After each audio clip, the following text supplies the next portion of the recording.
ఈ రోజు జనసేన అధినేత చంద్రబాబు నాయుడు గారు ఇద్దరు కలిసి ఎవరెన్ని స్థానాల్లో పోటీ చేయబోతున్నారని చెప్పేసి ఒక లిస్ట్ వదిలారు.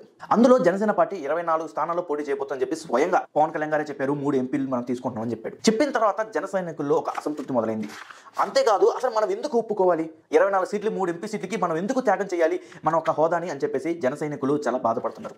బేసిక్గా చెప్పాలంటే వాళ్ళ బాధలో కూడా అర్థం ఉంది. ఎందుకంటే 10 ఏళ్ల నుంచి పవన్ కళ్యాణ్ గారు సీఎం అవ్వాలి అని పోరాడుతున్నారు. పవన్ కళ్యాణ్ ఫ్యాన్స్ కి ఈ రోజు ఒక చేదు అనుభవం చెప్పుకోవచ్చు. అసలు పొత్తులో చంద్రబాబు నాయుడు గారు సీఎం స్థానం పవన్ కళ్యాణ్ గారికి ఇస్తారా?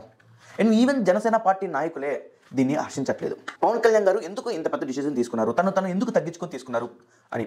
ఈవెన్ జన సైనికులు ఏమంటారంటే, మనం ఒంటరిగా 170 స్థానాల్లో మనకన్నా పోటీ పెడితే అందులో 20-30 స్థానాలు మనం గెలుచుకుంటాం కదా, వీళ్ళ దగ్గర అడుక్కునేది ఏంటి అని చెప్పేసి.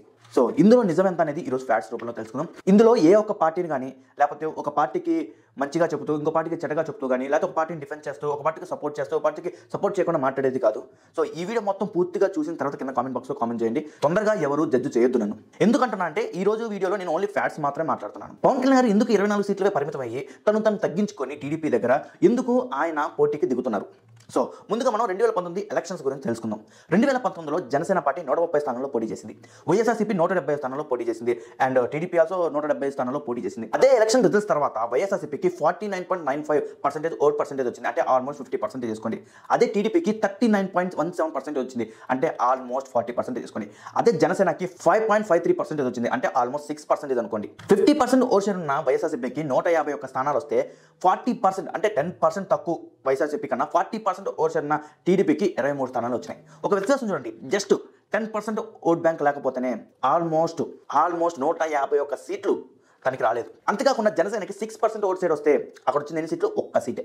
ఈవెన్ భీమవరంలో గాజువాకలో పవన్ కళ్యాణ్ గారు కూడా ఓడిపోయారు. ఇది మనం వాస్తవం గుర్తించాలి. ఈవెన్ పవన్ కళ్యాణ్ గారు ఓడిపోయిన చోట కూడా టీడీపీ థర్డ్ ప్లేస్లో ఉంది. అది కూడా ఎన్నోట్లో తెలిసే 50,000+ ఓట్స్తో. గాజువాకలో 50,000+ ఓట్స్లో ఉంది. అండ్ భీమవరంలో కూడా 50,000+ ఓట్స్తో ఉంది. అంటే టీడీపీకి ఎంత క్యాడర్ ఉంది, ఎంత ఓట్ పర్సెంటేజ్ ఉందో తెలుసుకోండి. ఊరికే మనం వేరే పార్టీని అనలేము. కొంచెం గ్రౌండ్ రియాలిటీ తెలుసుకోవాలి. ట్విట్టర్లో ట్వీట్లు చాలా ఈజీ, కానీ గ్రౌండ్ రియాలిటీ పనిచేసిన వాడికి తెలుస్తుంది ఆ బాధ ఏంటో అని. మనం ఎన్నైనా అనుకోవచ్చు పవన్ కళ్యాణ్ గారు సీఎం అని.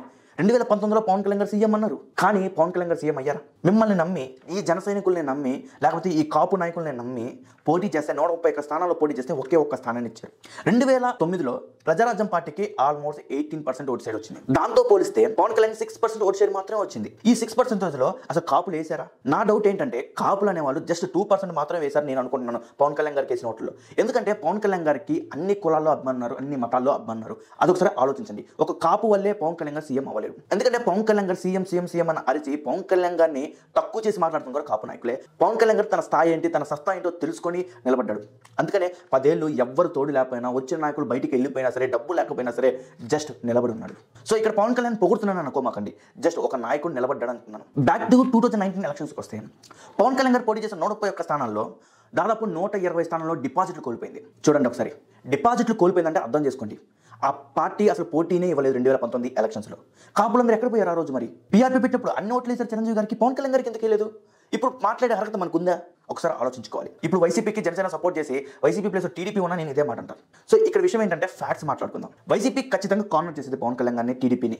ఎందుకంటే టీడీపీ అండ్ పవన్ కళ్యాణ్ గారు ఖచ్చితంగా వైసీపీని కార్నర్ చేస్తారు కాబట్టి. కానీ టీడీపీ 175 నియోజకవర్గాల్లో ప్రతి ఒక్క నియోజకవర్గంలో ప్రతి ఒక్క సీట్లో డిపాజిట్ తెచ్చుకుంది. ఎంతటి క్యాడర్ ఉంది టీడీపీకి. ఇక్కడ ఏపీలో థర్డ్ పార్టీకి అసలు స్పేసే లేదు నిజంగా చెప్పాలి అంటే. ఎందుకంటే కొంతమంది కొన్ని కులాలు ఈ రెండు పార్టీలకి డివైడ్ ఉన్నారు.